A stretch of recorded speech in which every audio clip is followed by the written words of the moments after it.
రాష్ట్ర విభజన జరిగిన తర్వాత రెండవసారి కృష్ణా గుంటూరు పట్టభద్రుల శాసనమండలి ఎన్నికలు జరుగుతున్నాయి. 2019లో తొలిసారిగా శాసన మండలి ఎన్నికలు జరిగాయి. ఆ ఎన్నికల్లో టీడీపీ అభ్యర్థిని ప్రకటించలేదు. ఎందుకంటే సార్వత్రిక ఎన్నికల్లో ముందు ఈ ఎన్నికలు రావడం వలన పొరపాటున ఆ ఎన్నికల్లో టీడీపీ బలపరిచిన అభ్యర్థి ఓడిపోతే సాధారణ ఎన్నికల్లో ఆ ప్రభావం కనిపిస్తుందని అభ్యర్థిని నిలబట్టలేదు. రాష్ట్ర విభజన జరిగిన తర్వాత ఈ ఎన్నికలు రెండోసారి జరుగుతున్నాయి.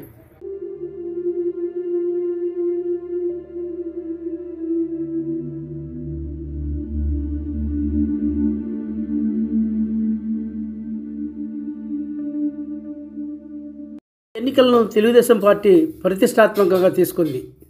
కృష్ణా గుంటూరు పట్టభద్రుల నియోజకవర్గానికి సంబంధించి సీనియర్ నాయకుడు ఆలపాటి రాజేంద్ర ప్రసాద్ పోటీలో ఉన్నారు.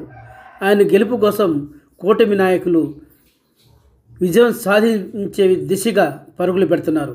ముఖ్యంగా ఈ ఉమ్మడి కృష్ణా గుంటూరు జిల్లాలోని 33 అసెంబ్లీ స్థానాలు, 6 ఎంపీ స్థానాల్లో టీడీపీ విజయకేతను ఎగురవేయడంతో ఇప్పుడు ఆలపాటి రాజేంద్ర ప్రసాద్ గెలిపించడానికి ఆ పార్టీ నాయకులు, కూటమి నేతలు ప్రత్యేక శ్రద్ధ పెట్టారు. 27వ తేదీన జరిగే ఎన్నికల్లో ఆలపాటికి 1,70,000 పైగా ఓట్లు పోలే అవకాశాలు ఉన్నాయని ఆ పార్టీ నేతలు బాహటంగా చెప్తున్నారు. మొత్తం 3,49,000 ఓటర్లు ఉండగా దాదాపు 1,50,000 పైగా ఓట్లు వస్తాయని ఆ పార్టీ నేతలు ధీమాతో ఉన్నారు. ఎన్నికలు ఆలపాటి రాజేంద్ర ప్రసాద్, కెఎస్ లక్ష్మణరావు మధ్య పోటీ జరుగుతుందని, మిగతా అభ్యర్థుల పోటీ నామమాత్రంగా ఉంటుందని రాజకీయ నేతలు భావిస్తున్నారు. పీడీఎఫ్ అభ్యర్థిగా పోటీ చేసిన లక్ష్మణరావు కూడా రాజకీయ అనుభవం ఎక్కువగానే ఉంది. శాసన మండలిలో దాదాపు 14 ఏళ్ల పాటు ఆయన పనిచేశారు. ప్రతి ప్రజాక్షేత్రంలో ప్రజా సమస్యలపై ధీరత్వంతో పోరాటం చేసిన వ్యక్తి కెఎస్ లక్ష్మణరావు.